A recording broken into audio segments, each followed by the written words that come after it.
अस्सलाम वालेकुम friends, welcome to school educational updates channel. जिन लोगों ने मेरा चैनल सब्सक्राइब नहीं किया वो काइंडली सब्सक्राइब कर दें। आज इस वीडियो में आपको एसी की मुकम्मल रिपेयरिंग सिखाऊंगा, उसको वाश कैसे करना और उसकी मुकम्मल रिपेयरिंग।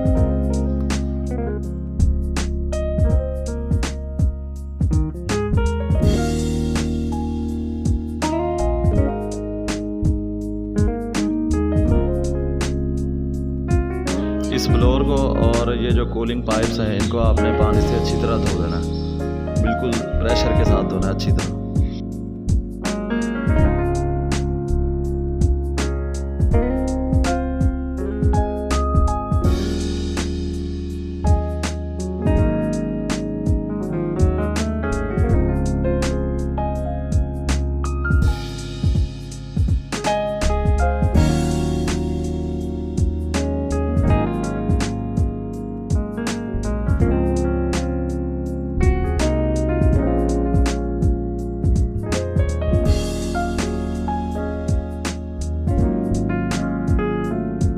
एसी की सर्विस हो चुकी है, अब इसकी दोबारा फिटिंग करने लगे हैं। सारे पार्ट्स इसके एसी के अंदर फिटिंग हो रही है, ये देखिए।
इस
जाली को आप खुद भी बाहर निकाल के धो सकते हैं और साफ़ कर सकते हैं रेगुलरली, क्योंकि इसी में ही मिट्टी जल जाती है और अगर मिट्टी हो तो फिर आपकी कूलिंग पे भी इसका असर होता है। तो आप 2-3 माह बाद इसको खुद निकाल के धो सकते हैं और साफ़ करके दोबारा लगा सकते हैं। ये बहुत आसान है।